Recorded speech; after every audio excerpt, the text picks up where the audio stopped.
دو بندوں کو قیامت والے دن نہ حکم ہوگا چلو دوزخ میں، تمہارے اعمال ایسے ہیں جس پر فیصلہ جہنم کا ہے.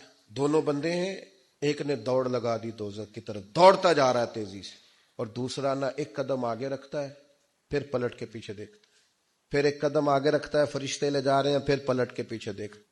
دوزخ کا دروازہ آ گیا، رب کریم کی آواز رحمت آئی، انہیں واپس بلاؤ نا. دونوں کو واپس بلایا.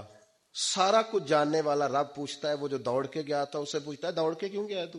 وہ کہتا ہے مالک زندگی میں تیری مانی کوئی نہیں، سوچا چلو آج ہی مان لوں.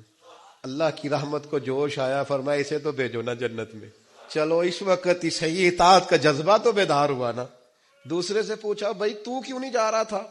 وہ کہنے لگا مالک میری ساری زندگی کی امید رہی ہے کہ میرے رب نے معاف کر دینا، معافی مل جانی ہے، کرم ہو جانا ہے، فضل ہی ہونا ہے. یہ جو لوگ کہتے ہیں نا جی اوہو قدم آگے رکھتا ہوں میرا پیچھے جاتا ہے، تو بھئی اللہ کا فیصلہ اگر پیچھے جانا ہے تو اس پہ خوش ہو جا. تو خدا کی رحمت پر امید تو کر، جو اللہ فیصلہ کرے گا کرم والا ہوگا. وہ عرض کرنے لگا مالک فرشتے مجھے لے جاتے تھے پر میرے اندر سے آواز آتی تھی رب کریم ہے، آواز کرم آ جائے گی. مالک دوزخ کا دروازہ آ گیا پر میری امید ٹوٹی نہیں، اور جب تیری آواز رحمت آئی نہ کہ آ جا، تو پھر میرے اندر سے وہ عقیدہ اور تگڑا ہوا. دیکھا نا بلا لیا نا تیرے رب نے، آ گئی نا رحمت کی آواز، بلا لیا نا. تو اللہ کریم نے فرمایا فرشتوں اس کے سارے گناہوں پر قلم پھیر دو، جو میری رحمت کی اتنی امید رکھے اسے دوزخ میں نہیں جنت میں داخل کیا جاتا ہے. اللہ کی رحمت کی امید کبھی نہیں چھوڑنی، اور یہ امید آخر تک نہیں ٹوٹنی چاہیے. ہر وقت رحمت کی امید رکھیں، ہر وقت کرم. یہ ذہن بنائیں.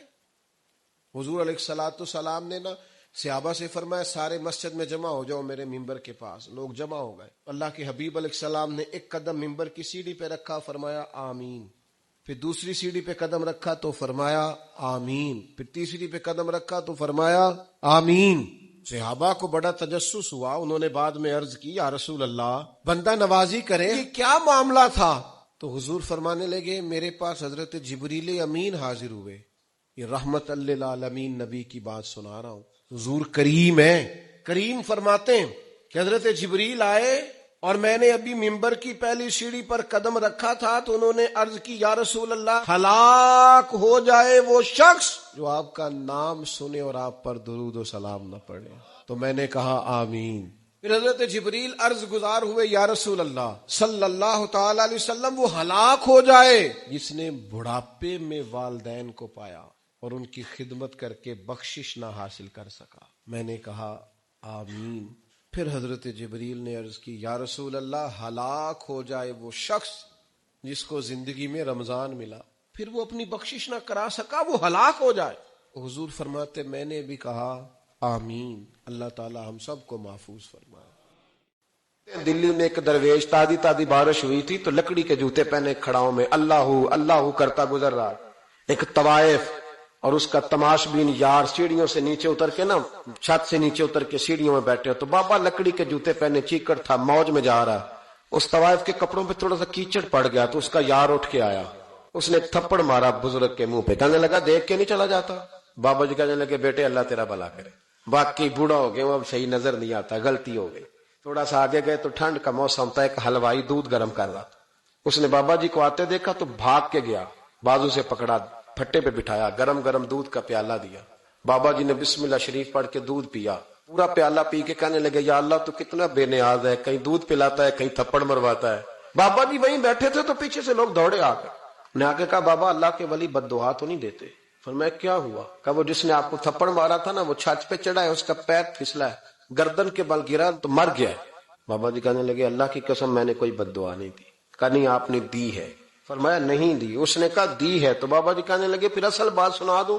کہا سناؤ. فرمانے لگے اصل بات یہ ہے کہ میرے پیروں سے مٹی اڑی، اس کے یار کے کپڑوں پہ پڑی، اسے برا لگا تو اس نے مجھے مارا، جب اس نے مجھے مارا تو پھر میرے یار کو برا لگا، اس نے اسے مار دیا. میں نے تو لفظ بھی ادا نہیں کیے. لیکن کوئی اللہ کے ولیوں کو لاوارث نہ سمجھے، اس لیے کہ جب رب کریم کے ولی کے دل کو تکلیف ہوتی ہے تو پھر عرش کا مالک بدلے لیتا ہے. پھر اللہ کہتا ہے میرا اعلان جنگ ہے، پھر تو تیاری کر، پھر میں تجھے بتاؤں گا.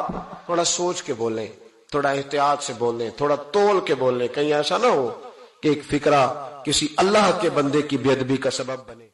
حضرت انس بن مالک رضی اللہ تعالیٰ عنہ فرماتے ہیں جب نبی پاک علیہ السلام نے رمضان کی شان بیان کی تو صحابہ کا یہ مزاج بن گیا کہ وہ اپنے سارے کام رمضان سے پہلے سمیٹ لیتے تھے.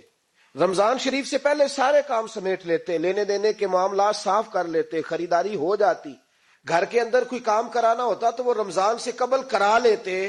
یکم رمضان کو وہ مسجدوں میں ڈیرے لگا لیا کرتے. وہ کہتے تھے نیکیاں جمع کرنے کے ایام ہیں. نیکیاں دیکھیں نا، سب سے مصروف ترین زندگی ہمارے نبی پاک صلی اللہ علیہ وسلم کی زندگی ہے. 23 سالوں میں نبی پاک علیہ السلام نے 2300 سالوں سے بھی زیادہ کام کیا. بڑا مصروف وقت تھا حضور کا. اس کے باوجود اللہ کے رسول ہر سال 10 دن کا اعتکاف کرتے تھے. ایک سال جہاد پہ گئے تھے، اعتکاف نہیں ہو سکا. اگلے سال میرے نبی پاک نے 20 دنوں کا اعتکاف فرمایا. افسوس یہ ہوتا ہے کہ رمضان المبارک اس میں بھی وہی سیاستیں، وہی خوش گپیاں. ہمارے ہاں تو آپ یقین کر لیں، نہ درزی تراویاں پڑھتا ہے، نہ کپڑوں والا پڑھتا ہے، نہ کاج بٹن والا پڑھتا ہے. کہتے ہیں جی راشی سارا ان دنوں میں. وہ جو آخری 10 راتیں ہوتی ہیں نا رمضان کی، حضرت عائشہ صدیقہ رضی اللہ تعالیٰ عنہ فرماتی ہیں حضور ہمیں نفل کے لیے نہیں جگاتے تھے، پر رمضان کے آخری 10 دن فرماتے اٹھو، یہ سونے کا ٹائم نہیں. اور ہمارا وہی ٹائم سارا بازاروں میں گزر جاتا ہے. وہ جو کچھ لینے کا وقت ہے، شب قدر تلاش کرنے کا وقت ہے، وہ سارا ہم بازاروں میں گزارتے ہیں. مسجدوں کا رخ کریں لیکن اپنا وقت ضائع نہ کریں. کوئی ایسا کام نہ کرے کہ جس میں ایک لمحہ بھی رمضان المبارک کا ضائع ہو. حضور نے فرمایا جس نے رمضان کا ایک روزہ چھوڑ دیا، زندگی بھر بھی روزے رکھے، وہ فضیلت نہیں پا سکتا جو رمضان کا روزہ سے فضیلت اسے مل رہی. اتنی بڑی بات ہے، آپ اس کو سمجھ لیں. کچھ ہمارے پنجابی بہانے بھی ہیں، پنجابی بہانے. میں جی مزدوری کرنی ہوندی ہے نا، پھر روزہ تو نہیں نہ رکھ ہوندا. اللہ نے نہیں سی پتا کہ مزدوری کرنی ہے. تو اللہ نے کیوں فرض کیا روزہ؟ ہلکے سے لوگ بیمار ہوتے ہیں، بالکل معمولی سے، کوئی ایسا عذر نہیں، روزہ چھوڑ دیتے. ذرا ذرا سی باتیں لے کر لوگ، آپ یقین کریں، اہمیت کو نہیں سمجھتے. اور بعض صرف سست ہیں، غافل ہیں، منہ پھیرے ہوئے. تو کوشش کریں اپنے آپ کو مینج کریں، مینٹین کریں چیزوں کو، اپنی صحت کا خیال کریں. میں تو دوستوں سے کہا کرتا ہوں رمضان سے پہلے جو ایام ہے پہلے سے بڑھ کر اپنی طبیعت کا خیال رکھیں تاکہ رمضان میں کوئی کسی قسم کی طبیعت میں بھی کمزوری پیدا نہ ہو اور صحیح صحت مندی کے ساتھ رمضان شریف کے روزے گزار سکے.